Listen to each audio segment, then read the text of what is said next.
겪었고요. 이것도 한번 확인해 보시고요. 서원주자매님 가족, 박지선 선생님 가족은 이제 개인 사정으로 오늘 못 오신다고 연락이 왔습니다. 예, 다른 광고는 없고요. 오늘 저희가 살펴볼 주제는 이 교회 생활에 관한 건데요.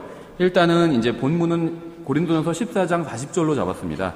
이것을 강의하는 건 아니고요. 이게 이제 전체를 규율해 주는 말씀이라고 보면 되고요. 이제 다른 것들을 하나하나 좀 살펴보려고 하는데요. 이제 다른 사람을 대하는 태도다. 특히 교회 내에서 다른 사람을 대하는 태도고, 이게 이제 교회뿐만 아니라 가정에서도 또 아니면 사회에서도 이런 식으로 다른 사람을 대하면 아마 큰 문제는 없을 거라고 생각을 합니다. 예, 그래서 고린도전서 14장 40절입니다, 본문. 혹시 설교가 좀 너무 길다, 좀 짧았으면 좋겠다 해서 하나님께 기도하셨던 분이 계신가요? 짧게 해달라고? 그런 분이 있다면 오늘 응답 받으신 날이에요. 다음 주는 모르겠어요. 왜냐하면 원고 자체가 지금 다 평소에 3분의 2 정도뿐이 안 되거든요, 분량이. 예, 그래서 일단은 그렇게 기도하신 분이 있다면 축하를 드리고요. 응답 받으셔서. 예, 고린도전서 14장 40절 본문을 찾으셨으면 한번 다 같이 읽겠습니다. 아주 짧죠? 자, 시작. 모든 것을 품위 있고 질서 있게 할지니라. 아멘. 이건 뭐 교회뿐만 아니라 교회, 회사, 가정 어디서나 다 해당되는 말씀이죠. 예, 뭐 군대 막사에 걸어놔도 괜찮은 말씀이라고 생각을 합니다. 그렇죠. 품위 있고 질서 있게 하라고 말씀하고 있죠. 잠깐 기도하겠습니다. 하나님 아버지, 주님께서 저희들에게 주신 말씀으로 인해서 감사드립니다.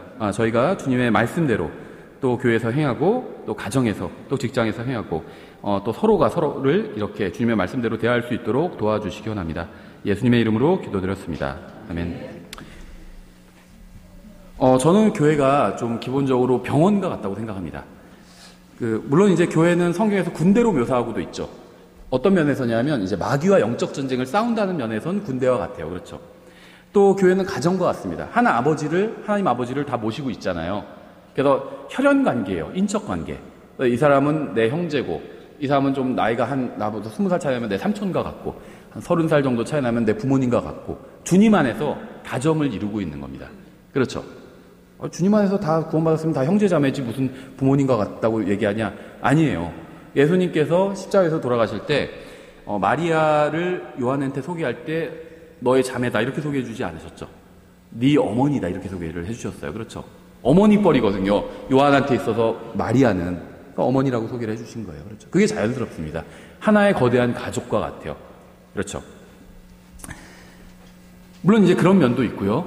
그래서 군대와 같을 수도 있고 마귀와 싸운다는 점에서 또 서로 하나님으로부터, 그러니까 성령님으로 인해서 다시 태어났다는 점으로 인해서는 가족과 같은 면도 있고요.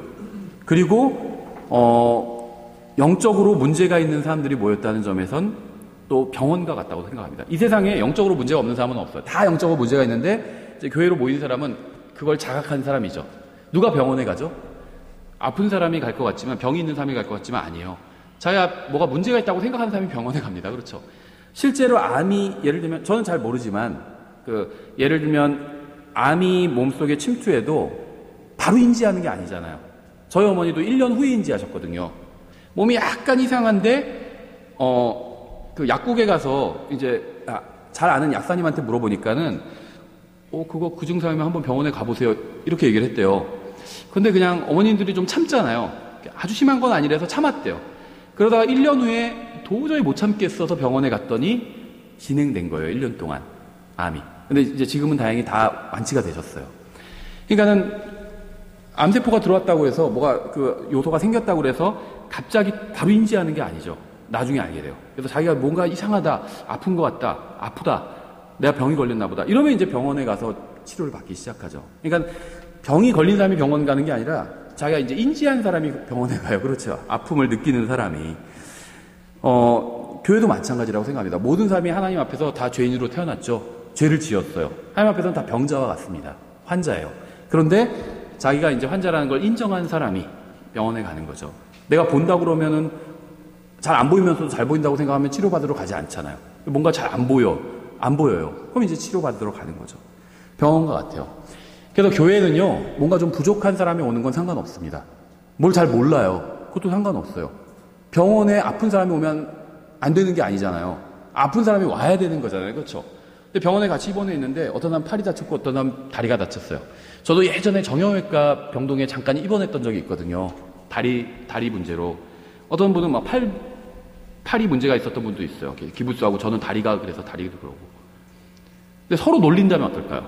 서로 비웃고. 저 사람 무슨 팔도 제대로 못 쓰고, 그러고. 그 사람은 또, 저 사람은 다리도 제대로 못 쓰고. 서로 그러면 코미디죠, 완전히. 자기 주제 파악을 못 하는 거고. 서로가 문제가 있어. 서로가 치료받는 입장인데. 그럼 어떻게 해야 되죠? 서로 도와야 되죠. 그렇죠? 그래서 제가 다리가 문제가 있으니까는 병원에서 이제 식사하고 식판을 옮기기가 힘들잖아요. 그러니까 그 팔이 문제 있던 사람분이 그분이 다 도와줬어요. 걸어 다닐 수가 있으니까. 도움을 받았었어요. 서로가 도와야 돼. 그렇죠. 교회도 마찬가지예요. 우리가 영적으로 성장하고 교제를 나누고 주님을 섬기려고 모였잖아요. 서로가 도와야 됩니다. 그렇죠. 그런데 이제 단 한 가지 예외적인 병원에서도 쫓겨날 수 있는 일이 뭐 여러 가지가 있겠지만 대표적인 게 다른 사람을 폭행하면 안 돼요. 환자가 환자를 폭행하거나 그러면은 아무리 환자라도 병원에서는 쫓아낼 수밖에 없어요. 그렇죠. 의료진을 폭행하거나 그럼 경찰 불러서 쫓아낼 수밖에 없어요. 교회도 마찬가지예요. 그냥 예방 차원에서 말씀드린 겁니다. 지금 누가 그랬다는 그런 얘기는 아니에요. 예방 차원에서.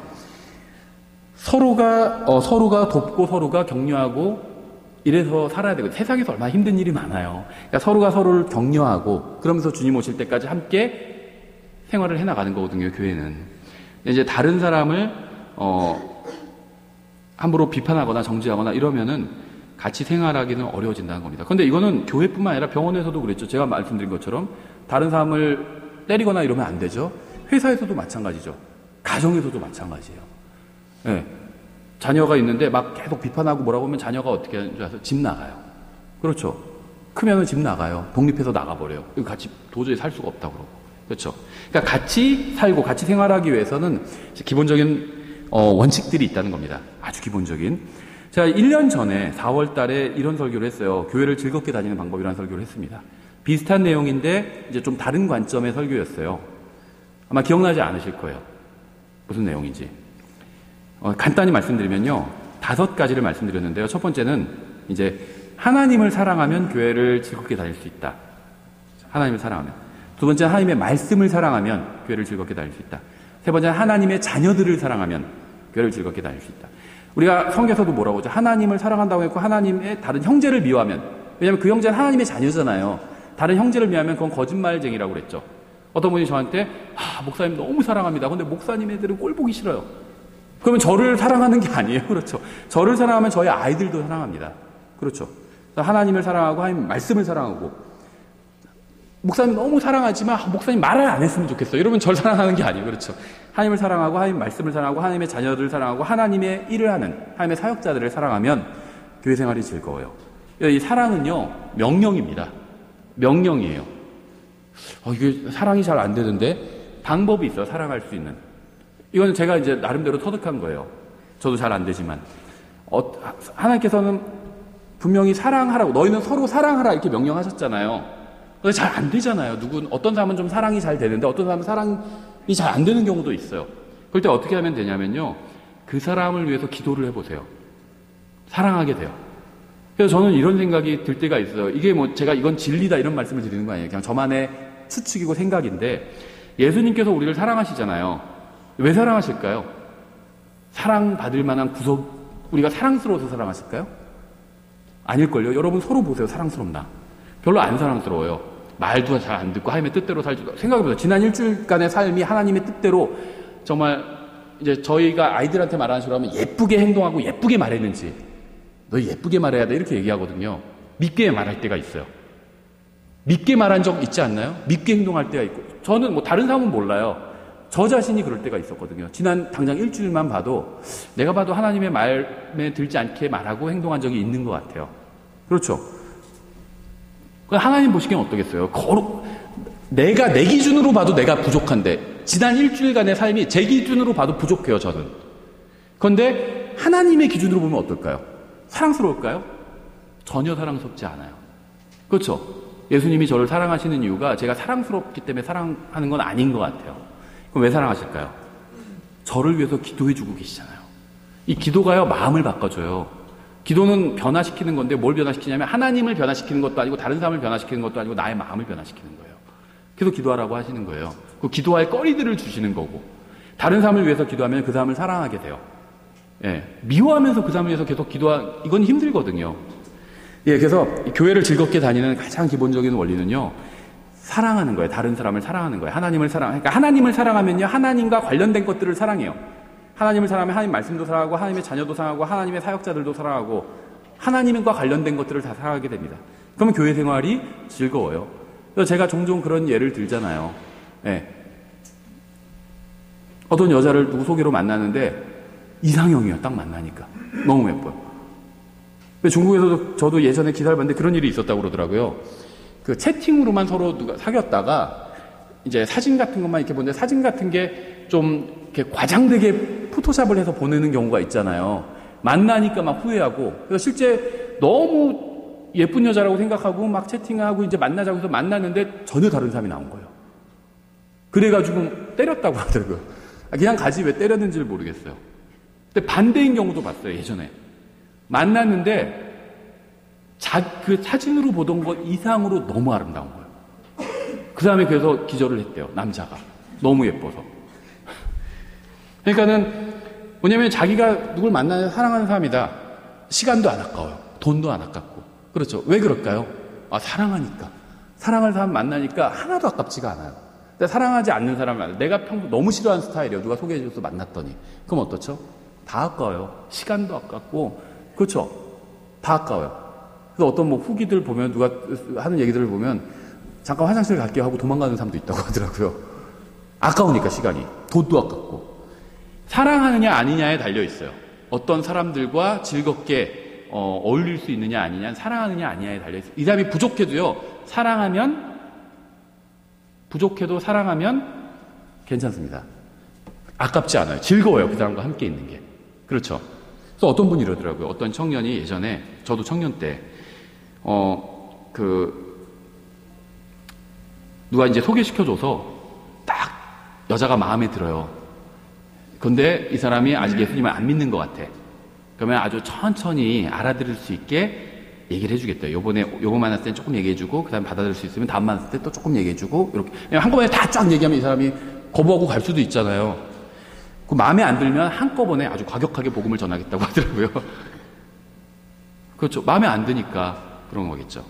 예, 그래서 그 교회 생활이 즐거운 비법은 뭐냐면, 사랑하면 됩니다. 하나님을 사랑하고, 하나님 말씀 사랑하고, 하나님 자녀들 사랑하고, 하나님의 사역자를 사랑하면 됩니다. 예, 오늘은요, 이제 그래서 1년 전에는 무엇을 해야 된다는 설교를 했는데, 오늘은 이제 하지 말아라 라는 것에 대해서 좀 보려고 합니다. 예, 교회는 믿는 사람들의 모임인데요. 믿는 모든 사람이 하나로 모여있는 것을 이제 그리스도의 몸이라고 부르죠. 미국에 있는 구원받은 사람과 한국에 있는 구원받은 사람은 모두 그리스도의 몸이라고 불리는 교회에 속해 있는 겁니다. 이건 눈에 보이지 않는 교회예요. 그래서 예수님께서는요, 사도행전 9장을 보시면요, 교회를 핍박한 바울에게 어찌하여 내가 나를 핍박하느냐 이렇게 말씀하셨습니다. 그러니까 바울은요, 믿는 사람들을 핍박했어요. 그렇죠? 너 예수님 믿어? 믿는다고 하면 끌고 갔습니다. 그러니까 믿는 사람들을 핍박했어요. 그래서 믿는 사람들이 근데 교회이고 교회가 그리스도의 몸이기 때문에 주님께서는 믿는 사람들을 핍박한 것이 곧 그리스도의 몸인 교회를 핍박한 것이다. 이렇게 말씀하셨다는 거죠. 그러니까 주님의 논리를 아시겠죠. 믿는 사람들은 곧 교회예요. 근데 교회는 곧 예수님의 몸입니다. 그래서 믿는 사람들을 핍박하면 예수님을 핍박한 거나 마찬가지예요. 그래서 바울은 믿는 사람들을 핍박했고 주님을 핍박한 적이 없어요. 주님을 어떻게 한 적이 없잖아요. 근데 믿는 사람들을 핍박한 것이 교회를 핍박한 것이고 예수님을 핍박한, 그리스도의 몸을 핍박한 것이기 때문에 예수님께서는 네가 왜 나를 핍박하느냐 이렇게 말씀하셨다는 거죠. 예, 그래서 성경에서는 이렇게 그리스도의 몸으로서의 교회가 나오는데요. 이것만 나오는 것이 아니라 이제 특정한 지역에서 믿는 사람들이 함께 모여서 주님을 섬기는 지역교회도 나옵니다. 저희는 이 분당 용인 지역에서 모였죠, 주로. 그래서 분당 침례교회로 모인 거예요. 특정한 지역에서 모였죠. 다른 지역에서 예를 들면 서울에서 뭐 교회로 모인다. 그래서 서울 침례교회라고 있다. 거기는 그 지역에서 모인 사람들이에요, 주로. 그렇죠. 그럼 그 교회나 우리 교회나 다 그리스도의 몸이라는 큰 보이지 않는 교회에 속해 있습니다. 하지만 지역교회는 서로 또 다른 교회인 거죠. 예, 그런 얘기를 하는 거예요. 그래서 예를 들면 안디옥 교회나 예루살렘 교회 같은 교회가 바로 지역교회입니다. 대표적인 지역교회예요. 그래서 고린도전서 14장은요, 이 교회 생활에 관해서 말씀하고 있는데요. 이제 39절까지 교회에서의 질서에 관해서 주로 말씀하고 있어요. 그러다가 40절에 이르러서는 이제 오늘 본문에서 말씀하시는 것처럼 모든 것을 품위 있고 질서 있게 할지니라 이렇게 권면하고 있습니다. 그래서 우리는 주님을 섬기고 함께 교제를 나누고 또 말씀을 배우고 복음을 전하기 위해서 교회로 함께 모였습니다. 우리가 이런 일들을 품위 있고 질서 있게 하기 위한 몇 가지 원칙을 좀 살펴보려고 합니다. 그러니까 우리는 선한 일을 해야 되는데요. 선한 일을 어떻게 해야 되냐? 아무렇게 막 해도 되는 게 아니라 질서 있고 품위 있게 해야 된다는 거예요. 우리가 모시는 분은 아주 품위 있으신 분이에요. 그래서 우리도 품위 있게 그분을 섬겨야 된다는 겁니다. 먼저 첫 번째는요. 다른 사람을 나보다 낮게 여기는 겁니다. 다른 사람을 나보다 더 나은 사람으로 여겨야 된다는 거예요. 빌립보서 2장 3절에 있죠. 어떤 일도 다툼이나 어떤 일도 선한 일도 다툼이나 헛된 영광으로 하지 말고 오직 겸손한 생각으로 각각 자기보다 남을 더 낮게 여기며 이렇게 말씀하고 있어요. 성경은 우리가 다른 사람을 자기보다 더 낮게 여기라고 말씀하고 있습니다. 다른 사람을 나보다 더 낮게 여기래요. 저는요, 이 기독교 역사, 2000년 역사에서 가장 훌륭한 그리스도인은 사도 바울이라고 생각합니다. 아마 대부분 다 동의할 거예요. 그렇죠? 사도 최고의 그리스도인을 꼽는다면 사도 바울이다. 크게 뭐 반박하는 사람은 없을 거라고 생각해요. 그런데 제가 예전에는 이해하지 못했던 구절이 있어요. 디모데전서 1장 15절이거든요. 바울이 이렇게 얘기했거든요. 죄인들 중에 내가 우두머리니라 이렇게 얘기했어요. 옛날 개혁성경에 괴수라고 돼 있죠. 죄인 중에 내가 괴수니라 이렇게. 죄인 중에 내가 우두머리니라 이렇게 바울이 얘기했습니다. 바울은 자신이 가장 심한 죄인이라고 고백하고 있는 거예요. 그럼 이걸 어떻게 봐야 될까요? 이 바울이 한 얘기지만 이거는 성령님의 영감으로 기록이 된 거죠. 영감으로 주신 거예요, 이 말씀을. 그럼 이거는 진리죠. 그러면 이건 진리니까 바울이 정말 가장 죄인 중에 큰 죄인일까요? 가장 죄인 중에 극심한 사람일까요? 그런데요, 내가 죄인 중에 우두머리였다 이러면 이해가 돼요. 그렇죠? 현재형으로 쓰고 있어요. 내가 영어로도 마찬가지예요. 현재형이에요. 죄인들 중에 내가 우두머리니라 이렇게 얘기하고 있어요. 지금 현재. 근데 이 지금 현재는 이 디모데전서 목회서신이고요. 일반적으로 바울 사역의 말년에 쓴 거예요. 이미 오랫동안 목회를 했어요. 교회 소아시아 지역에 많은 교회를 세웠어요. 그리고 나서 쓴 거예요. 내가 죄인 중에 현재, 과거에 내가 예수님 교회를 핍박할 때 죄인 중에 우두머리였다 이 얘기가 아니라 현재 우두머리라고 얘기하고 있는 거예요. 왜 그런 얘기를 하고 있을까요? 이 말이 사실이라면 바울은 가장 훌륭한 그리스도인이 아니죠. 가장 형편없는 사람인 거예요. 그렇죠? 저는 바울이 주님 앞에 가까이 나아갈수록 자신이 얼마나 형편없는 죄인인가를 알게 되었다고 생각합니다. 바울이 한 고백은요, 사실이에요. 하지만 어느 면에서는 사실이 아니에요. 무슨 말이냐면 저는 이 디모데전서 1장 15절 바울이 한 고백, 자신이 가장 큰 죄인이라는 이 고백이 사실이라고 믿습니다. 하지만 저는 그럼에도 불구하고 바울이 가장 훌륭한 그리스도인이었다고 믿어요. 왜냐면요, 하나님의 말씀은 거울과 같거든요. 하나님의 말씀에 가까이 갈수록 자기만 보이죠. 그러니까 자기의 흠이 보이기 시작한 거예요. 그러니까 자기가 가장 더러운 사람이구나 이게 보이기 시작한 거예요. 주님께 가까이 갈수록 어떻게 되는지 아세요? 주님만을 바라보게 돼요. 그리고 주님과 자기를 비교하게 됩니다. 사도 요한도 예수님과 얼마나 가까운 사이였어요. 근데 부활하신 예수님이 나타나니까 죽은 자처럼 엎드려 버렸거든요. 그 부활하신 영광의 하나님과 자기를 비교하니까 나는 정말 이건 쓰레기만도 못하구나 이걸 알게 된 거예요. 요한이 생각해 보세요. 요한이 셋째 하늘에 올라갔을 때 계시록에 보면 4장에 보면 셋째 하늘에 가면 얼마나 놀라운 것들이 많이 있을까요? 새 예루살렘을 우리가 보게 된다면 얼마나 놀라운 것이 많이 있을까요? 예전에 무슨 내가 가보면 천국 막 이런 간증집도 있었는데 새 하늘에 가니까 뭐가 놀라운 뭐뭇이 있다 이런 것만 잔뜩 써 있었거든요. 그 사람은 진짜 간 게 아니에요. 거짓말하고 있는 거예요. 진짜 셋째 하늘에 가면요, 다른 주님을 보고 압도하게 돼요. 다른 셋째 하늘에 있는 모든 놀라운 것도 주님의 영광에 비하면 아무것도 아니란 걸 알게 됩니다. 그래서 요한이 셋째 하늘에 가서 주님을 묘사하고 있어요. 압도된 거예요. 주님만 보인 거예요. 정말 창조주 하나님이 계시면 얼마나 위대한 분이겠어요. 이분을 보게 되면요, 압도당하게 됩니다. 그 외에 다른 것들은 보이지도 않아요. 그렇죠?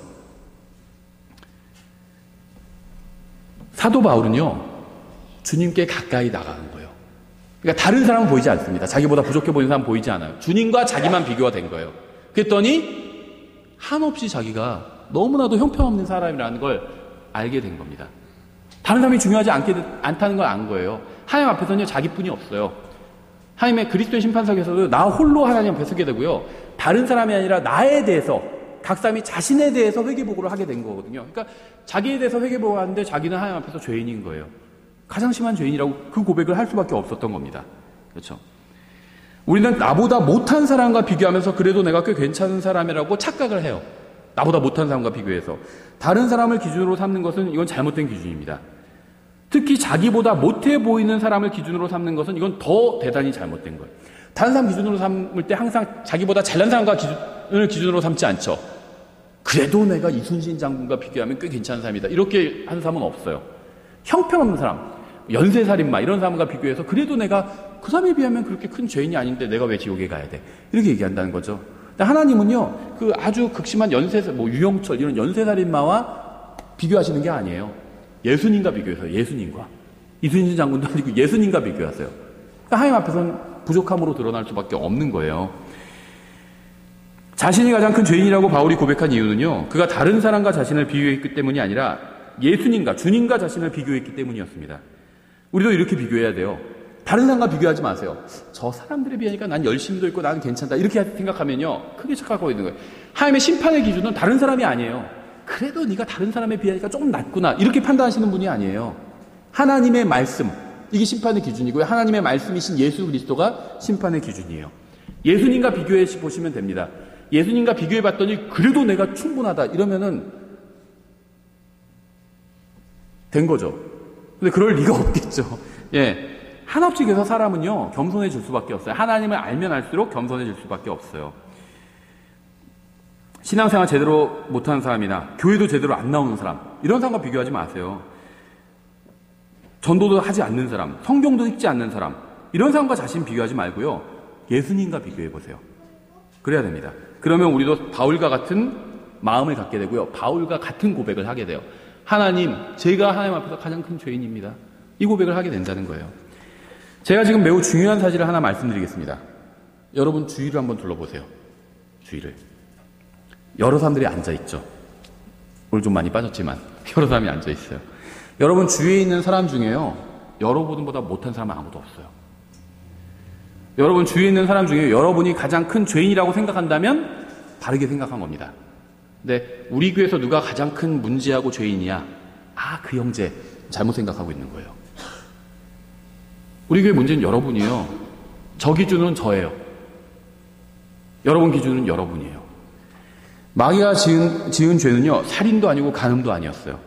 마귀가 지은 죄는요, 교만이었습니다. 교만. 자신이 감히 창조주 하나님과 동등하게 될 수 있다고 생각했어요. 나 정도는 그래도 적어도 하나님 정도는 돼야 되지 않나, 이 생각을 한 거예요. 교만이었어요. 교만은요, 모든 죄 중에 가장 큰 죄입니다. 모든 죄의 본질을 이루는 죄예요. 교만한 사람은요, 구원받을 수가 없어요. 내가 괜찮다고 생각하면 구원받을 수 없어요. 내가 죄인이라고 생각해야지, 인정해야지 구원받을 수가 있잖아요.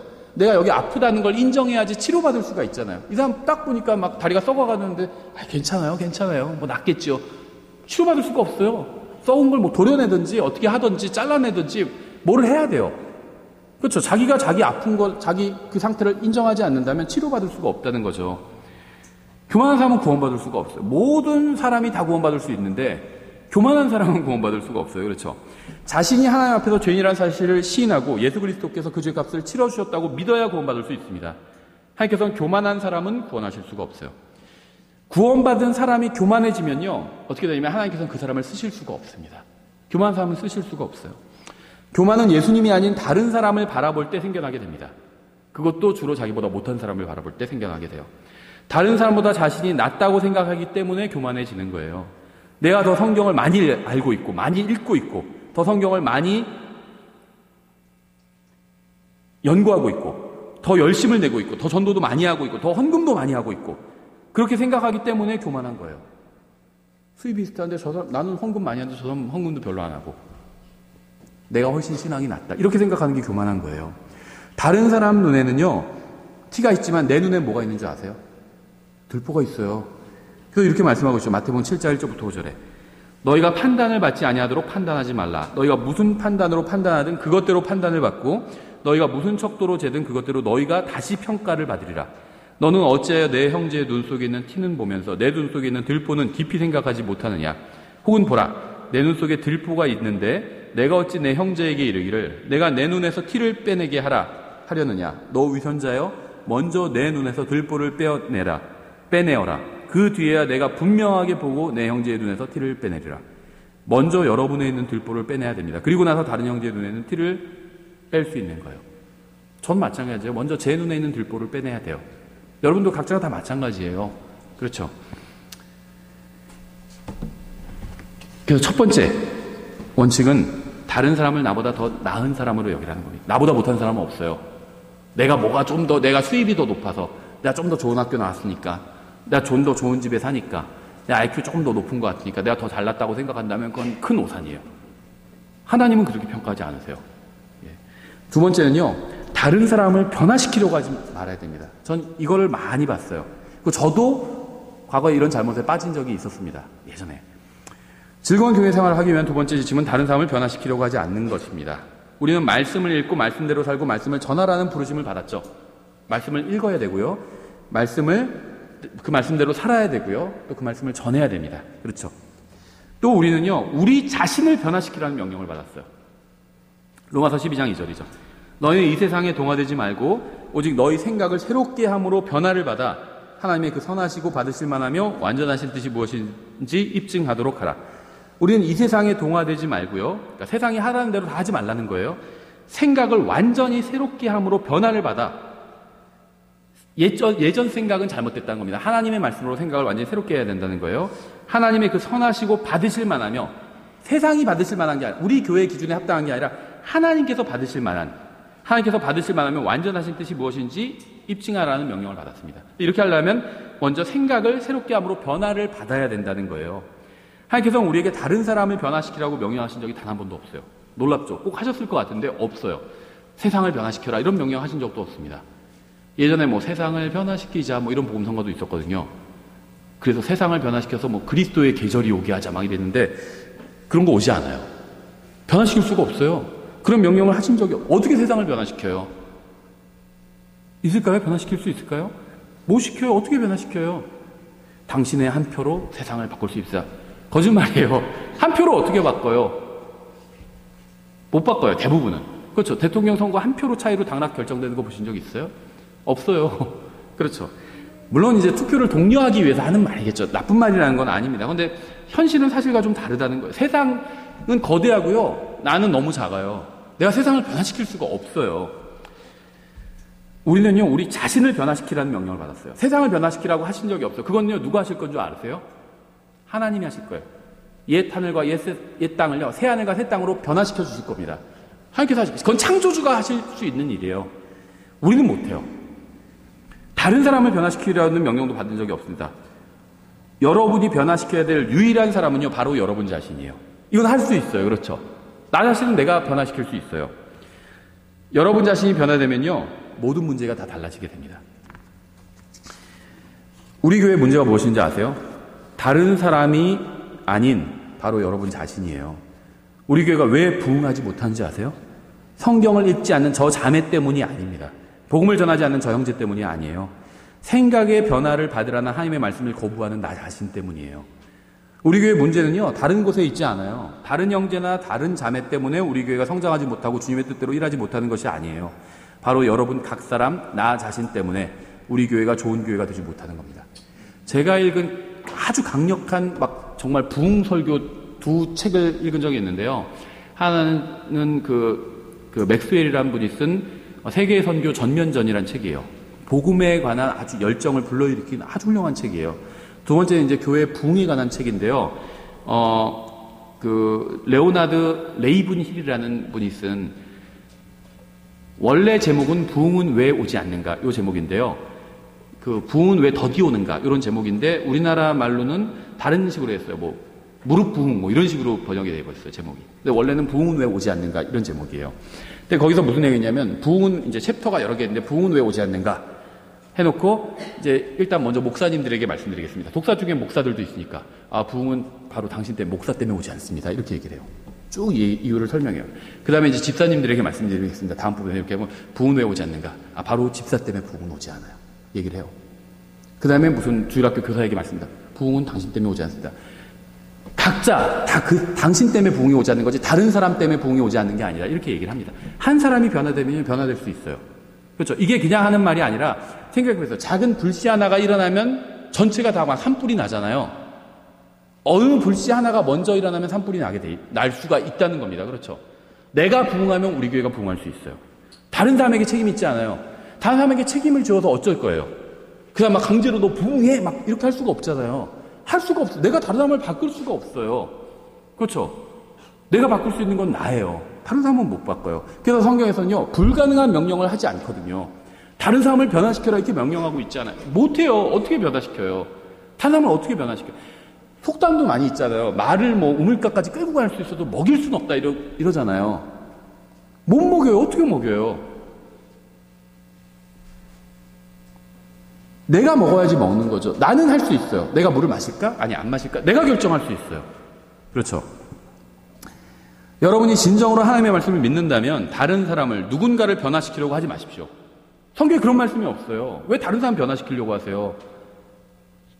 하나님께서 자신을 변화시키라고 하셨잖아요. 각자 자신을. 그럼 자기를 변화시키려고 해야죠. 여러분도 그 사람을 변화시키지 못하고요. 그 사람 엄마도 그 사람 못 변화시켰어요. 부모도 못 변화시켜요. 부모도 못해요. 아시잖아요. 자녀 키워본 분들도 알 거예요. 내 자식이지만요. 내 마음대로 안 돼요. 부모님도 실패했어요. 돈 주고 먹을 거 다 주고 옷 입혀주고 그랬던 부모님도 실패했는데 우리가 난 다른 사람한테 하나도 뭐 해준 것도 없는데 내가 그 사람 어떻게 변화시켜요? 불가능해요. 그렇죠. 여러분이 변화시켜야 될 사람은 바로 여러분 자신입니다. 누군가 진정으로 변화가 필요하다고 정말 생각한다면 여러분이 변화시키려고 하지 마세요. 여러분은 그 사람 못 변화시켜요. 그럼 어떻게 하면 변화시킬 수 있을까요? 그 사람을 변화시킬 수 있는 건 그 사람 자신이죠. 그리고 또 다른 한 분이 계세요. 모든 걸 하실 수 있는 분, 모든 걸 아시는 분, 그 사람보다 그 사람에 대해서 더 자세히 아시는 분이 있죠. 하나님이에요. 하나님께 기도해서 하나님께 문제를 해결할 수 있는 사람한테 부탁해야죠. 불이 났는데 식당에 들어가서 불이 났어요. 불 좀 꺼주세요. 이러면 되나요? 못 꺼요. 그 사람이 어떻게 꺼요? 식당 주인이 못 꺼요. 불이 났으면은 불을 끌 수 있는 사람한테 연락해야 되죠. 119에 소방서에 연락해야 돼요. 불 꺼달라고. 그 사람이 문제가 있어요. 누가 정말 문제가 있다고 생각한다면 그걸 그 사람의 문제를 고칠 수 있어요. 그 사람을 완전 변화시키고 고칠 수 있는 분이 누굴까요? 그 사람도 못해요. 나도 못하고. 그 사람은 얘기해봤자 얘기를 들어먹지도 못해요. 그렇죠? 하나님은 듣고 계시다. 하나님께 탄원하는 거예요. 하나님께. 하나님께서 해결해 주세요. 모든 문제는요, 하나님께서 해결해 주실 수 있어요. 예전에 어떤 분들은요, 잘못 생각하기는 뭔지 아세요? 이제 성경을 잘못 나눠서, 잘못 이해하기 때문에 누가 마귀 들린 것 같다. 그러니까 막, 마귀야, 나가라! 막 그 사람한테 막 그래요. 잘못하는 거죠. 그 사람이 정말 마귀가 들렸어요. 만약에, 가정을 해서. 그렇다고 마귀한테, 마귀야, 나가라고 한다고 마귀가 나가나요? 그럴 마귀면 처음부터 들어오지도 않았겠죠. 뭐가 무서워요? 마귀야 나가라 한다고 해서 마귀 어휴 무서워 막 그럴까요? 마귀는요 사람 두려워하지 않아요. 진짜 그 사람한테 마귀가 있다면 하나님을 두려워요. 그렇죠? 예수님이 나타날 때 마귀들이 막 덜덜 떨었잖아요. 뭐 우리를 벌써 어떻게 하시려고 오셨습니까? 조금만 더 기회를 주십시오. 그러니까 조금만 더 시간을 주십시오. 막 이러고 탄원했잖아요. 당신 누군지 압니다 하면서 하나님을 두려워하거든요. 그럼 어떻게 해야 되죠? 하나님께 요청해야죠. 누가 마귀 들린 것 같다. 예를 들면 아주 극단적인 예를 든 거예요. 하나님께 요청하면 돼요. 하나님께서 쫓아주실 수 있죠. 우린 못 쫓아요. 내가 뭔데 나가라 한다고 하고 마귀가 무서워요. 성경에 유다서에 뭐라고 해요? 천사장도 함부로 얘기하지 않았다고 했어요. 마귀를 뭐 꾸짖고 그런 거 없어요. 성경에. 그건 자기 생각이지. 저희가 나중에 그런 부분 살펴볼 때 자세히 제가 설명을 더 드릴게요. 다른 사람 변화시킬 수가 없습니다. 자기 자신을 변화시키는 거고요. 다른 사람이 변화가 필요하다고 생각한다면 하나님께 요청하세요. 하나님께서 하실 수 있어요. 그 가장 좋은 방법으로 하실 거예요. 그렇죠? 나는 막 그 사람 변화시키려고 막 어지로 모르니까 나는 어떻게 해야 되지 그 사람이 변화될지 난 모르잖아요. 근데 하나님은요. 그 사람 본인보다 그 사람에 대해서 더 잘 알고 계세요. 정말 창조주 하나님이 계시다면 하나님은 가장 좋은 방법으로 그 사람을 변화시켜 주실 거예요. 누구도 자신에는 다른 사람을 변화시킬 수가 없고요. 주님께서 다른 사람을 변화시키라는 명령을 주신 적도 없습니다. 사람을 변화시키는 능력은요. 오직 전능하신 하나님만 가지고 계십니다. 거룩하신 분의 거룩하신 영이 들어가면요. 누구라도 변화될 수 있어요. 다른 사람을 여러분의 생각과 방식대로 변화시키려고 하지 말고요. 성령님께 맡기시기 바랍니다. 결혼하신 분들에게 말씀드릴게요. 남편이나 아내를 변화시키려고 하지 마세요. 여러분은 변화시킬 수가 없습니다. 부부가 상대방을 변화시키려고 하면요, 싸움만 일어나게 돼요. 지금 여러분의 아내나 남편은요, 여러분이 선택한 사람이에요. 변화시키려고 하지 마세요. 그 상태로 했잖아요. 선택을 했잖아요. 그렇죠? 변화시키려고 하지 마시라는 거예요. 근데 그때는 몰랐죠, 뭐 이럴 수도 있겠죠. 그럼 잘 알아봤어야지. 이런 얘기죠. 군대에서 그거잖아요. 막 고참이 막 후임을 막 기합 주고 막 그러죠. 안 입고 와? 그럼 네가 먼저 왔으면 됐지. 이러잖아요. 네, 잘 알아봤어야지. 잘 알아봤어야지. 성경에서 잘 알아보라고 했죠. 그냥 성경에서 아무나 결혼하라고 하신 적이 없어요. 잘 알아보고 하나님의 뜻을 구하고요. 하나님의 인도를 구하고요. 그랬어야지. 우리 남편은 변해야 돼요. 우리 집사람은 좀 변해야 돼요. 어떤 분 그랬잖아요. 어떤 분이 이제 정말 이 가정생활에 대해서 어떻게 해야 되는지 남편과 아내가 이런 막 강의를 해서 옛날에 이제 테이프로 팔 때인데 테이프를 딱 준비해놓고 교회에서 이제 판매를 했대요. 어떤 교회에서. 어떤 부부가 상담을 하러 와가지고 목사님 그 강의 정말 저희 남편이 들어야 돼서 그러면서 부부가 상담하러 왔는데 그 강의를 제가 듣는 순간요. 야, 이거는 우리 남편이 정말 들어야 된다. 이런 생각을 했어요. 그래서 한지를 사가겠습니다. 그러니까 목사님 한지를 더 줬대잖아요. 한지는 남편 거, 한지는 아내 거. 당신도 들으라고. 그렇죠. 먼저 자신이 변해야 됩니다. 먼저 자신이 변해야 돼요. 그리고 성령님께 도움을 요청하십시오. 그러면 성령님께서 여러분의 아내나 남편을 변화시켜 주실 거예요. 앞으로 결혼하실 분에게 말씀을 드리겠습니다. 여러분은요, 남편이나 아내를 변화시킬 수가 없습니다. 그럼 어떻게 해야 되냐? 변화된 사람을 찾으세요. 변화된 사람. 변화시켜 주신 사람을 찾으십시오. 결혼하고 나면요, 너무 늦어요. 너무 늦어요. 예. 다음 주에 결혼하는데 이 사실을 알았다. 파혼하는 게 나아요. 결혼 연기하는 게 나아요. 결혼하면 늦어요. 결혼하면 늦어요. 나중에 뭐 이혼하든지 막 그런 것보다는 차라리 파혼하는 게 훨씬 나아요. 예. 결혼하면 늦어요. 결혼 후에 상대방을 변화시킬 수 있을 거라고 생각한다면 정말 엄청나게 큰 착각을 하고 있는 겁니다. 변화 못 시켜요. 결혼한 후에 변화시키려고 하지 말고요. 성령님께서 변화시킨 사람을 배우자로 찾으십시오. 그래야 돼요. 다시 주제로 돌아와서 즐거운 교회 생활을 하기 위해서는요, 다른 사람을 억지로 변화시키려고 하지 말라는 겁니다. 여러분은 그 누구도 영적으로 만들 수가 없습니다. 내가 다른 사람을요, 영적으로 만들 수가 없어요. 그렇죠. 누구도 억지로 주님을 섬기게 할 수가 없습니다. 여러분의 힘과 능력과 말빨로 하려고 하면요, 결국 충돌과 다툼과 싸움만 일어나게 될 뿐이에요. 성령님의 능력을 의지하십시오. 성령님께 부르짖고 간구하세요. 여러분의 힘과 능력과 지식과 말빨로 다른 사람을 변화시키려는 것은 육신적인 방법으로 주님의 일을 하려는 거예요. 다른 사람을 변화시키려고 하지 마세요. 그러면 여러분이 내 교회 생활과 다른 사람의 교회 생활이 즐거워질 거예요. 다른 사람을 내가 억지로 변화시키려고 안 하면 즐거워질 겁니다. 그러니까 나에게 주어진 걸 일단 즐기세요. 그래도 괴로운데 우리 남편, 우리 아내랑 어떻게 계속 평생 어떻게 살아요? 어쩔 수 없어요. 그래서 어떤 목사님이 쓴 책 중에요, Living with Pain이라는 책이 있어요. 고통이 어떤 사고를 당해서 고통이 들어갔어요. 근데 그 고통을 어떻게 묘사했냐면 큰 돌이, 손톱만한 큰 돌이 신발에 들어가 있는 것과 같다. 그 상태로 걸어 다니는 것 같다. 그게 평생 20살 때 어떤 어디서 높은 데서 떨어져가지고 뭐 신경이 어떻게 손상되는지 모르겠어요. 그런 고통이 생겼대요. 근데 지금 그분은 제가 알기에 70대 이상이에요. 아직 80이 안 되셨을 거예요. 평생 20살 이후에 그렇게 살았대요. 근데 처음엔 너무 괴로워해서 막 병원을 찾아다니고 했는데 못 고친대요. 다 병원에서도. 모른다고 그러고. 그래가지고 자기가 하나님 앞에서 이거 그냥 하나님께서 허락하신 상황으로 인정을 하고 그 고통을 즐기면서 사는 법을 나름대로 터득했다는 그런 얘기예요. 어쩔 수가 없어요. 그래서 감사한 건 뭔지 아세요? 지금 있는 남편과 아내와 영원히 같이 지금 그 상태로 살아야 되는 건 아니잖아요. 예, 좋은 날이 올 거예요. 주님께서 오시면요, 정말 좋은 날이 올 겁니다. 이 육신의 고통을 다 해방되고요. 내가 그렇게도 변하기를 원했던 남편이나 아내가 변할 거예요. 그렇죠. 주님께서 오시면 구원받은 사람이라면. 세 번째요. 즐거운 교회 생활을 하기 위한 세 번째 지침은요, 다른 사람을 함부로 판단하거나 정죄하지 말라는 겁니다. 누가복음 6장에 나오죠. 36절에. 그러므로 너희 아버지께서 긍휼을 베푸시는 것 같이 너희도 긍휼을 베풀라. 다른 사람에게요, 좀 관대하게 대하라는 거예요. 이렇게 해야 되는데 왜 못하지? 하면서 막 비판하지 말고 좀 관대하게 대해주라는 거예요. 판단하지 말라. 그러하면 너희가 판단을 받지 아니할 것이요. 정죄하지 말라. 그러하면 너희가 정죄를 받지 아니할 것이요. 용서하라. 그러하면 너희가 용서를 받을 것이요. 주라. 그러하면 너희에게 줄 것이니 곧 후이되어 누르고 함께 흔들고 넘치게 하여 사람들이 너희 품에 안겨주리라. 너희가 잴 때 쓰는 바로 그 척도로 너희가 다시 평가를 받으리라 하시니라.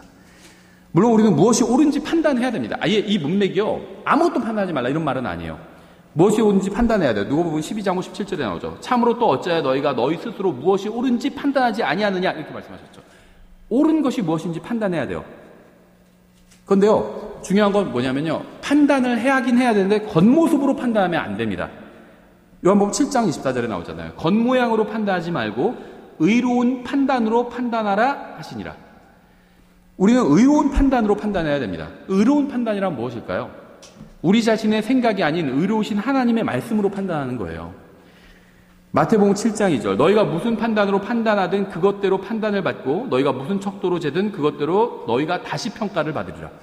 우리는 우리가 판단한 그 판단으로 판단을 받게 될 것입니다. 여러분이 은혜롭게 판단하면 다른 사람도 여러분을 은혜롭게 판단해 줄 거예요. 다른 사람 판단하지 마세요. 다른 그리스도인들을 판단하지 마십시오. 특히 한 교회에 다니는 다른 사람을 함부로 판단하지 마세요. 그럼 교회 생활이 굉장히 힘들어져요. 여러분 자신이 열심을 내는 것은 좋은 일입니다. 하지만 열심을 내지 못하는 다른 사람을 판단하지 말라는 거예요. 로마서 14장 3절부터 5절에 있죠. 먹는 자는, 이게 이제 하나님의 말씀과 교리를 먹는 거예요. 먹는 자는 먹지 아니하는 자를 없인 여기지 말고 먹지 아니하는 자는 먹는 자를 판단하지 말라. 하나님께서 그를 받으셨느니라. 열심히 하는 사람이 있고 열심히 못하는 사람이 있어요. 그럼 열심히 하는 사람은 열심히 못하는 사람을 판단하지 말라는 거예요. 정죄하지도 말고. 또 열심히 못하는 사람은 또 열심히 하는 사람을 함부로 판단하지 말라는 거예요. 저 사람 다 자기 잘난 체 하려고 저렇게 하는 거지 뭐. 그걸 어떻게 알아요? 잘난 체 하려고 하는 건지 진실한 마음으로 하는 건지 함부로 판단하지 말라는 겁니다. 먹는 자는 먹지 아니하는 자를 없인 여기지 말고 먹지 아니하는 자는 먹는 자를 판단하지 말라. 하나님께서 그를 받으셨느니라. 다른 사람의 종을 판단하는 너는 누구냐? 그가 서거나 넘어짐이, 잘하는 거나 못하는 거나 서거나 넘어짐이 그의 주인에게 달려있은즉 참으로 그가 세워지리니 하나님은 능히 그를 서게 하실 수 있느니라. 어떤 사람은 한 날을 다른 날보다 귀히 여기고 다른 사람은 모든 날을 같게 여기나니 각 사람은 자기 마음에서 완전히 확신할지니라. 다른 사람을 함부로 판단하면요, 다른 사람도 여러분을 함부로 판단하게 될 겁니다. 그리고 그렇게 되면요, 결국 교회는요 엉망진창이 돼버린다는 거예요. 다른 사람을 함부로 판단하거나 무시하지 마십시오. 여러분보다 못한 사람은 아무도 없어요. 여러분이 함부로 판단해야 될 사람도 아무도 없습니다. 로마서 14장에도 나오죠. 10절에. 그런데 내가 어찌하여 내 형제를 판단하느냐? 어찌하여 내 형제를 무시하느냐? 난 이렇게 열심히 했는데 저 사람 뭐야? 난 헌금도 이렇게 많은데 저 사람 뭐야? 난 성경 공부 이렇게 열심히 했는데 저 사람 별로 아는 것도 없어. 무시하지 말라는 거예요. 자기가 열심히 하면 되는 거예요. 무시하지 말라는 겁니다. 어찌하여 내 형제를 무시하느냐? 우리가 다 그리스도의 심판석 앞에 서리라. 기록된 바 내가 살아있음을 두고 맹세하노니 모든 무릎이, 하나님께서 하신 말씀이요, 모든 무릎이 내게 굴복하고 모든 혀가 하나님에게 자백하리라 주가 말하노라 하였느니라. 그러므로 이와 같이 우리 각 사람이 자신에 관하여, 다른 사람에 관하여가 아니라 각 사람이 자신에 관하여 하나님께 회개 보고를 하리라. 그런즉 우리가 다시는 서로를 판단하지 말고 도리어 이것즉 아무도 자기 형제의 길에 걸림돌이나 넘어질 길을 두지 않을 것을 판단할지니라. 혹시 내가 이래서 저 사람이 걸려 넘어지지 않을까? 실족하지 않을까? 이런 건 판단하라는 겁니다. 나는 잘하는데 저 사람 왜 이렇게 못해? 이런 건 판단하지 말라는 겁니다. 그거는 주님께서 하실 거예요. 그 그리스도의 심판석에서도 다 여러분 각자에 대해서 물어보실 겁니다. 각자에 대해서 물어보실 거예요. 우리 각 사람이 다른 사람에 관하여가 아니라 자신에 관하여 하나님께 회개 보고를 하게 될 것입니다. 하나님께서는 여러분을 다른 사람의 심판자로 세우신 적이 없어요. 다른 형제의 심판자로 세우신 적이 없습니다. 주님께서는 나보다 못해 보이는 형제와 자매를 심판하는 권한을 저에게 주신 적이 없어요. 고린도전서 4장 5절이죠. 그러므로 주께서 오실 때까지 때가 이르기 전에 아무것도 판단하지 말라. 그분께서 어둠에 감추어진 일들을 빛으로 가져가 드러내시고 마음의 의도들을 드러내시리니 그때 각 사람이 하나님께 칭찬을 받으리라. 그리스도의 심판석은 칭찬을 받는 자리죠. 상을 받는 자리예요. 포디움 같은데요. 상을 받는 자리고 잘못한 사람은 상을 못 받을 뿐이에요. 벌을 받거나 지옥에 가진 않아요. 그리스도의 심판석은 다 구원받는 사람들이 심판받는 자리니까. 주님께서 오시면요, 모든 사람이 심판받게 될 겁니다. 구원받은 사람도 그리스도의 심판석에서 심판받죠. 모든 사람의 의도가 주님 앞에서 드러나게 될 거예요. 그래서 다른 사람의 의도 함부로 말하지 마세요. 저 형제님은 좀 안 좋은 의도로 하시는 것 같다. 그걸 어떻게 알아요? 그 사람 마음을 어떻게 알아요? 함부로 얘기하지 말라는 겁니다. 나는 다른 사람의 의도를 알 수 없어요. 다른 사람의 사정과 상황도 알 수 없습니다. 그 사람에 관한 모든 것을 그 사람 자신보다 더 잘 아시는 하나님께서 그 사람을 나중에 심판하실 거예요. 그러니까 다른 사람을 함부로 판단하지 말라는 겁니다. 다른 사람을 함부로 판단하는 것은요, 주님의 자리를 찬탈하는 것에 지나지 않아요. 그 사람을 판단을 누가 하게 되죠? 주님께서 하실 거죠. 근데 내가 판단하고 있으면 내가 주신 자리를 뺏은 거예요. 대단히 위험한 거예요, 이거는. 그렇죠. 다른 사람을 함부로 판단하면요, 절대로 즐거운 교회 생활을 할 수 없고요, 모든 감사와 겸손이 사라지게 됩니다. 다른 사람 판단하면 어떻게 되는 줄 아세요?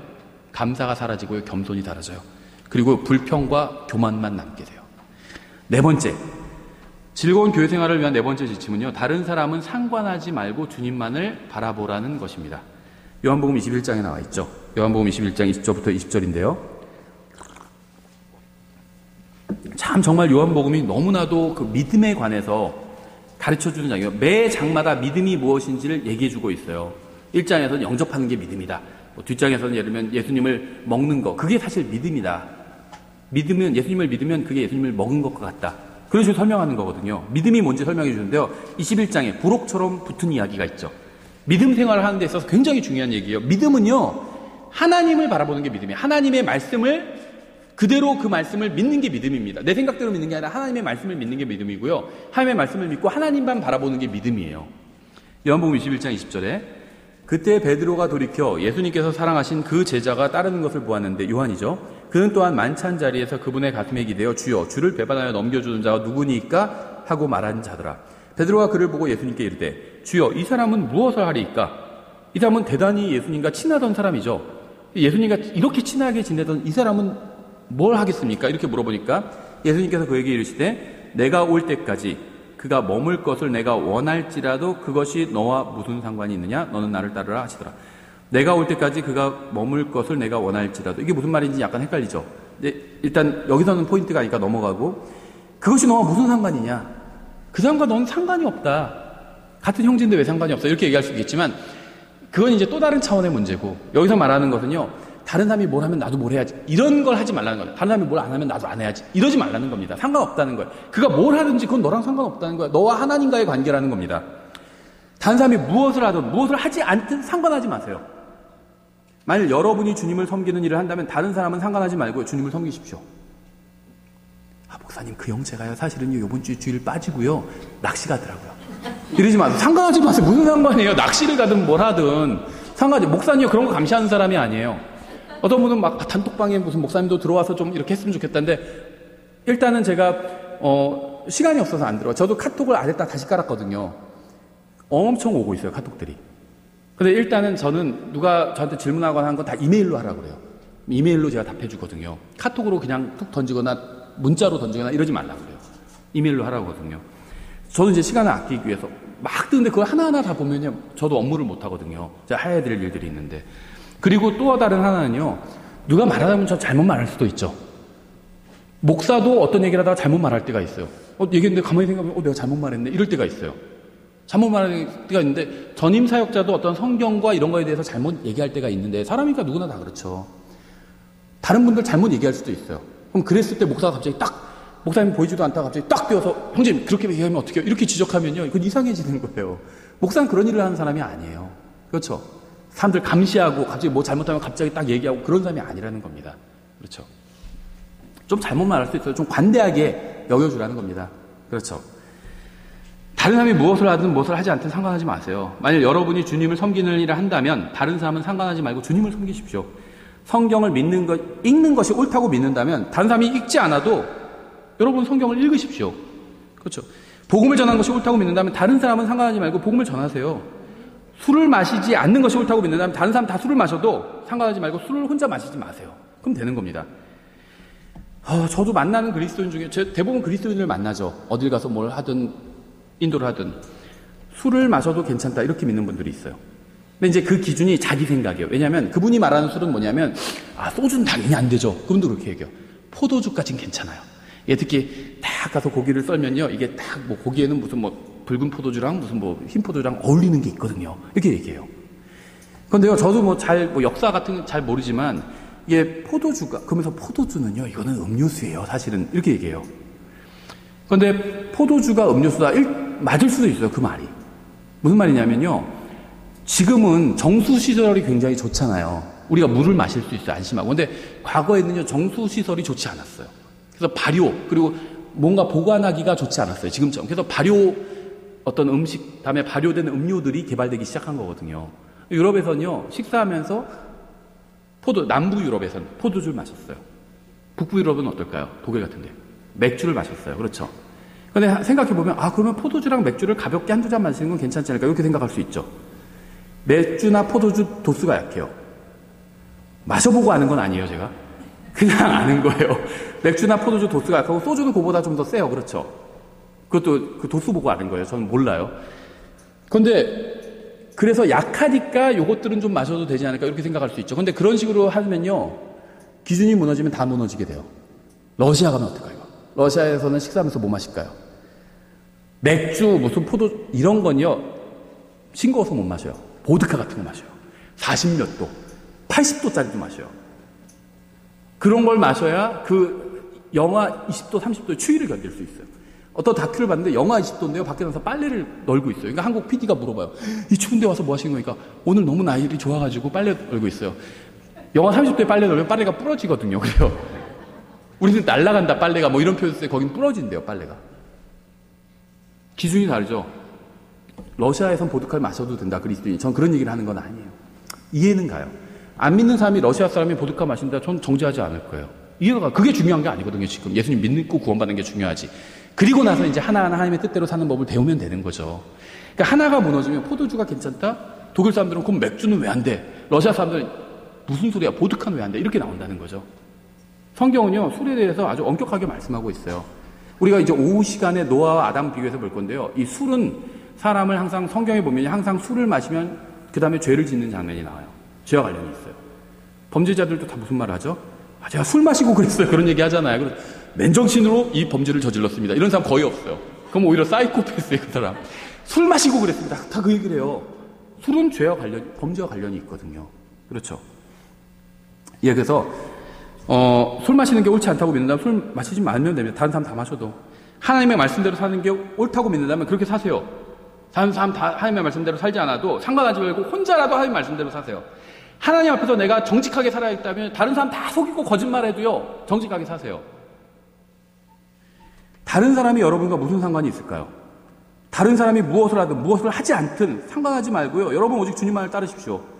저 사람 보니까요, 목사님 저 사람이 순전히 그냥 드라마만 보고 성경도 안 읽어요. 그게 무슨 상관이에요? 여러분 성경 읽으면 되지. 무슨 상관이에요 그게. 다른 사람 상관하지 말고요. 주님께서 여러분에게 시키신 일을 하십시오. 다른 사람은 사명을 완수하지 못할 수도 있어요. 다른 사람은 성실하지 못할 수도 있습니다. 다른 사람은 중요성을 모를 수도 있어요. 근데 그게 무슨 상관이에요? 다른 사람 상관하지 말고 주님께서 여러분 각자에게 시키신 일을 하십시오. 고린도후서 11장 1절에 이렇게 되어 있죠. 원하건대 너희는 나의 어리석은 것을 조금 용납하라. 참으로 나를 용납하라. 이게 무슨 말이냐면요. 이해가 돼요. 저도 설교자가 되니까 이해가 되겠더라고요. 설교자는요, 저에 대해서 얘기하는 사람이 아니에요. 저에 대해서 뭘 안다고 해서 여러분이 더 유익할 건 전혀 없습니다. 저에 대해서 알면 알수록 실망만 하게 돼요. 힘이 빠질 수도 있어요, 신앙생활이. 목사님도 저 정도야? 힘이 빠질 수도 있어요. 주님에 대해서 알아갈수록 여러분이 힘이 나게 됩니다. 설교자는요, 주님에 대해서 얘기하는 사람이에요. 자기 얘기를 하는 설교자는요, 어리석은 설교자예요. 지금 잠깐만 어리석은 설교자가 되겠습니다. 사도 바울이 한 얘기도 이거. 나의 어리석은 것을 조금 용납하라 해놓고 자기의 간증을 얘기하거든요. 어리석은 얘기예요. 나도 사실은 이만큼 이런 일을 했었다, 이런 얘기를 하는 게 어리석은 얘기를 하는 거예요. 자기 얘기할 필요 없어요. 주님을 전하고 주님께서 하신 일만 얘기하면 됩니다. 어리석은 얘기를 제가 잠깐 할게요. 조금만 용납해 주십시오. 저는 누군가의 문서 사역을 통해서 예수님을 알게 되고 구원받았어요. 그래서 저는 문서 사역이 굉장히 중요하다고 생각합니다. 여러분 중에는 문서 사역이 중요하지 않다고 생각하는 분도 있고요. 중요하다고 생각하는 분도 있고요. 별로 중요하지 않다. 별거 아니다. 이렇게 생각하는 분도 있을 겁니다. 사람마다 다 다르죠. 생각하는 것마다. 문서 사역보다는 실제로 밖으로 나가서 복음을 전하는 사역이 훨씬 더 중요하다. 이렇게 생각하는 분도 있을 거예요. 아니, 어떤 분은 요즘 시대에 그런 거 다 필요 없어. 인터넷으로 하는 게 가장 중요해. 이런 분도 있을 겁니다. 그렇죠? 여러분이 중요하다고 생각하는 사역을 하십시오. 인터넷 사역이 중요하다? 그럼 인터넷 사역 하세요. 문서 사역 중요하다? 문서 사역 하세요. 나가서 복음 전하는 게 가장 중요하다? 그럼 그렇게 하세요. 다만 여러분이 하려는 일에 동참하지 않는 사람을 비난하거나 판단하거나 정죄하지는 마십시오. 저는 말씀드렸다시피요, 문서 사역이 굉장히 중요하다고 생각합니다. 자, 뭐 여러 가지 있는데 다 이유가 있지만 다 열거하지는 않을게요. 우리 교회에는요, 문서 사역이 별로 중요하지라고 생각하지 않는 사람도 있을 거예요. 있어요. 별 관심 없는 사람도 있어요. 알고 있어요. 제가 그런 사람을 어떻게 대해야 될까요? 아니, 감히 담임 목사가 하려는 일을 반대를 해? 무시해? 이렇게 정죄해야 될까요? 저는요, 상관하지 않아요. 저 상관없어요. 저는 문서 사역을 중요하게 여기지만 문서 사역을 전혀 중요하게 하지 않고 관심도 갖지 않는 분을 비방하거나 판단하거나 내쫓지 않을 겁니다. 안심하셔도 돼요. 문서 사역을 별로 난 관심 없다. 안심하셔도 돼요. 그걸로 전혀 문제 삼지 않습니다. 저는요, 주님만을 바라보고 문서 사역 하는 거예요. 그리고 문서 사역에 동참해 주는 분들이 있어요. 또 그것으로 전 충분합니다. 그분들로 인해서 힘이 돼요. 그것으로 전 충분해요. 하나님 바라보고요, 나의 사역에 동참해 주는 사람, 그걸로 충분합니다. 이 교회도 마찬가지예요. 여러분들이 교회에 와 있으면요, 그것으로 저에게 힘이 돼요. 옛날엔 몰랐거든요. 목사 입장에서는요, 아무것도 하지 않고 와서 헌금도 안 하고 와서 밥만 먹고 가도요, 힘이 돼요. 앉아만 있는 것으로 힘이 돼요. 어떤 분은 목사님이 저를 뭐 미워하지 않나 이렇게 생각해요. 미워하지 리가 없어요. 앉아서 설교를 듣는 것만으로 해도요, 지지해 주는 거예요. 힘이 돼요. 근데 밖에 사람들은 안 그러죠. 그럼 제가 그 사람들을 생각할까요? 저 사람들 왜 와서 듣지 않지? 이러지 않아요. 저랑 상관없어요, 그 사람들은. 저는요, 주님만을 바라보고요, 교회에선 여러분을 보고 하는 거예요. 여러분이 와서 지지해 주는 거잖아요. 와서 설교를 듣고 있고. 그러니까는 힘이 되는 거예요. 여러분을 바라보고 함께 하는 사람을 바라보고 사역을 하면 되는 거예요. 문서사역도 마찬가지예요. 같이 모였지만 또 문서사역에 대해서는 생각이 다를 수 있잖아요. 그럼 그 사람 그대로 두면 되는 거예요. 문서사역을 지지해 주는 분들이 있거든요. 그럼 그분들 바라보고 하면 되는 겁니다. 그것으로 충분한 거예요. 조금 더 어리석은 얘기를 한번 해볼게요. 가정인데요. 조금 더 용납해 주세요. 조금 더 어리석은 얘기를 해볼 테니까. 제가 목사인 이유는요, 먼저 하나님 때문이고요, 그 다음엔 여러분 때문입니다. 만약 우리 교회에 아무도 모이지 않는다면요, 저는 목사라는 타이틀을 가지고 있을지 몰라도 목사가 아니에요. 저를 목사로 부르신 분은 하나님이죠. 또 그것을 인정해 준 사람들은 여러분이에요. 그렇죠. 아무리 양치는 기술이 뛰어나다 할지라도 양떼가 없으면 목동이 아니에요. 그렇죠. 양을 기가 막히게 잘 치는데 문제는 양떼가 없어요. 그럼 그건 목동은 아닙니다. 그렇죠. 기가 막히게 잘 가르치는데 수강생이 한 명도 없어요. 그럼 강사가 아니죠. 잘 가르치는데 학생이 없어요. 그럼 선생이 아닙니다. 그렇죠. 저를 목사로 인정하고 함께 모인 성도가 없으면 저는 진정한 목사는 아니라는 겁니다. 그렇죠. 이제부터 어리석은 얘기를 할게요. 좀 용납해 주십시오. 만일 가정이에요. 우리 교회 대부분의 성도들이 한 80% 이렇게 대부분의 성도들이 저에게 더 이상 형제님을 목사로 인정할 수가 없습니다. 미안하지만 떠나주시면 좋겠습니다. 이렇게 말한다면요, 제가 어떻게 할까요? 싸울까요? 내 지분이 있는데 하면서 막 싸울까요? 제 지분은 없어요. 저희 교회 지금 이게 제 이름으로 돼 있지만 이게 법적으로도 제 게 아니에요. 공동의 것이거든요. 분당침례교회 공동의 것이에요. 실제로도 그렇고요. 제 거라고 생각한 적이 없어요. 관리자일 뿐이지. 그렇죠. 싸우지 않아요. 대부분의 성도들이 저를 목사로 인정하지 않는다면요, 저는 그러면 이 교회에서 제가 목사의 역할을 할 수는 없죠. 인정을 안 하는데 어떻게 해요? 그렇죠. 그러면 제가요, 이 교회를 떠나서 어떻게 할까요? 목회를 그만둘까요? 그건 아니에요. 하나님께서 불러주셨잖아요. 그렇죠. 근데 하나님께서 저를 목사로 불러주셨는데 이제 이 교회에서 목회를 하기 위해서는 여러분이 인정을 해줘야 된다는 거죠. 그래야지 목사가 된다는 거예요. 근데 여러분이 인정을 안 해요. 대부분이. 한두 사람은 뭐 아니 가지 마세요 뭐 이럴 수도 있겠죠. 대부분은요, 가세요. 당신은 아니에요. 아무리 봐도. 이러면요, 떠날 수밖에 없어요. 그렇죠. 그럼 어떻게 하느냐? 저는 여기서는 떠나서 다른 곳에서 목회를 할 겁니다. 왜냐하면 이 교회에선 저를 목사로 인정하지 않는다면 제가 더 이상 이 교회에서 목사로 일할 수는 없지만 저를 목사로 부르신 하나님의 부르심이 있는 한 저는 다른 곳에서 다시 시작을 할 거예요. 어디서 시작할까요? 보니까 우리 옆에 빈 곳 있죠. 거기서 개척을 할까요? 그러면서 간판에 딱 원조 분당 침례교회 이렇게 해가지고. 그렇죠. 안심하셔도 돼요. 그렇게는 안 할 겁니다. 적어도 다른 도시에 가서 적어도 30km, 40km 떨어진 데 여기랑 영향을 별로 서로 주고받지 않을 만한 곳에 가서 다시 교회를 시작할 거예요. 돈이 없으니까 어디 또 지하에서 하겠죠. 사람들이 모여요. 그래서 당신과 교회 생활을 같이 하고 싶다. 그러면 이제 거기서 저는 다시 목사가 된 겁니다. 그렇죠. 제가 하는 말을 오해하지 마시기 바랍니다. 저는 교회를 떠나라고 하거나 무엇인가로 인해서 흔들려서 이런 얘기를 하는 게 절대 아니에요. 오히려 저는 어느 때보다 확고합니다. 왜 확고한지 아세요? 여러분이 아니라 저 하나님만 바라보고 하기 때문에 확고해요. 근데 여러분이 인정해주는 한은 여기서 목회를 하는 거죠. 인정 안 해주면 어떤 의미에서 밀어넣지 떠나요. 우리는 형제님보다 더 좀 괜찮은 목사님인데 그분을 초청하고 싶어요.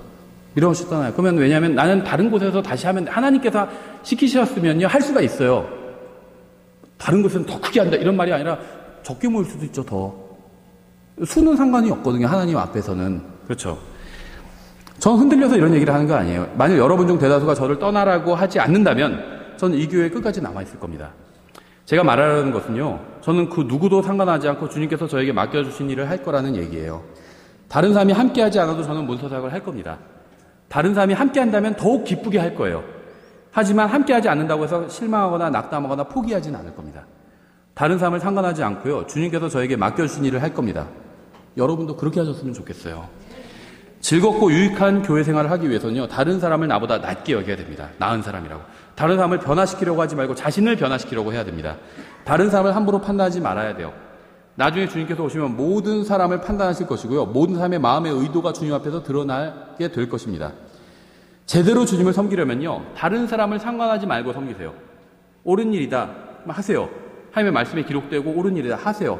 다른 사람한테 얘기를 했는데 그 사람이 관심을 안고 안 한다, 냅두세요. 그 다음에 기도를 하세요.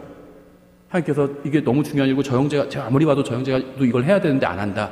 하나님 변화시켜주세요, 저 형제를. 이렇게 기도하세요. 하나님께서 변화시켜줄 수 있을 거 아니에요. 하나님의 말씀대로, 뜻대로 기도하는 거라면. 내가 변화시키려고는 하지 말라는 거예요. 그렇죠? 우리가 어떻게 교회 생활을 한다면 주님께서 우리가 이렇게, 방금 제가 열거한 것처럼 이런 식으로 교회 생활을 한다면 주님께서 오실 때까지 좀 더 기쁘고 즐거운 마음으로 교회 생활을 할 수 있을 거라고 확신합니다. 교회 생활 해야 되잖아요. 이왕 할 거 좀 더 기쁘고 즐겁게 해야 되잖아요. 근데 내가 할 수 없는 것을 가지고 거기에 매달려 있으면 행복해질 수가 없어요. 그렇죠? 예를 들면 내가 생긴 건 바뀔 수가 없잖아요. 요즘 성형수술로 바꾸기도 하지만 원판은 불변하다고 하더라고요. 바꿀 수가 없잖아요. 근데 그거 갖고 계속 그렇고, 내가 예를 들면 나도 저 형제 좀 키가 컸으면 좋겠어요. 키가 이래가지고 컸으면 좋겠어요. 거기에만 집중하면요 행복할 수가 없어요. 그렇죠? 내가 바꿀 수 없는 거기 때문에. 내가 바꿀 수 없는 거에 집중하면요 행복할 수가 없어요. 불만만 생기고 인생이 왜 이럴까 이렇게 되는데, 거기에 집중하지 말고요, 내가 즐길 수 있는 것, 나에게 주신 것을 가지고 하라는 거예요. 그렇죠? 우리가 이렇게 목사와 형제님들이 서로 이렇게 바라보면 교회 생활이 즐거울 수 있어요. 전 제가 대단히 훌륭한 목사다 이렇게 생각하지 않아요. 솔직히. 저도 알아요. 목사님 사실은 그렇게 훌륭한 목사님 아닙니다. 이런 얘기 저한테 하시지 않아도 돼요. 저도 알거든요. 그래도요, 이상한 사람들도 있잖아요. 이상한 거 가르치고. 그래도 저 정도를 주셔서 감사하다 이럴 수 있잖아요. 그렇죠?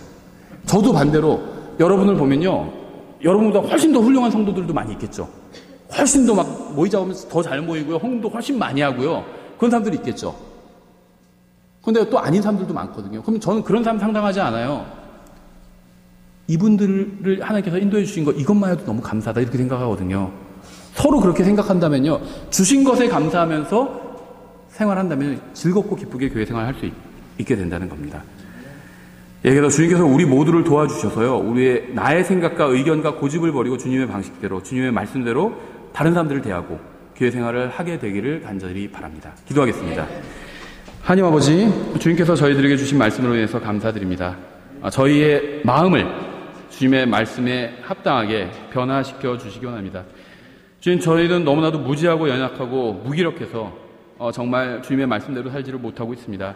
주님의 거룩하신 성령님께서 저희 안에 들어오셔서 저희 안에서 역사해 주셔서 저희 더러운 마음을 깨끗이 씻어주시고, 또 저의 이 거역하는 마음을 정말 순종적인 마음으로 주님께서 바뀔 수 있도록 주님께서 도와주시기로 합니다. 예수님의 이름으로 기도드렸습니다.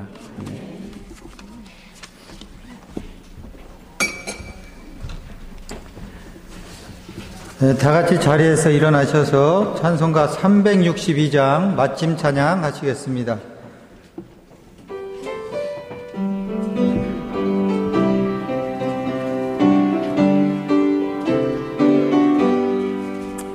변찮는 주님의 사랑과 거룩한 보혈의 공로를 우리 다 찬양을 합시다. 주님을 만나볼 때까지 예수는 노래를 깨끗게 하시는 주시니 의의 피 우리를 눈보다 더 희게 하셨네. 우리를 깨끗게 한 피는 무궁한 생명의 모를세. 생명을 구원한 친구들 하나님 찬양을 합시다. 예수는 노래를 깨끗게 하시는 주시니 그의 피 우리를 눈보다 더 희게 하셨네. 주님의 놀라운 보혈을 날마다 입으로 간증해 담대히 싸우며 나가세. 천국에 들어갈 때까지 예수는 노래를 깨끗게 하시는 주시니 그의 피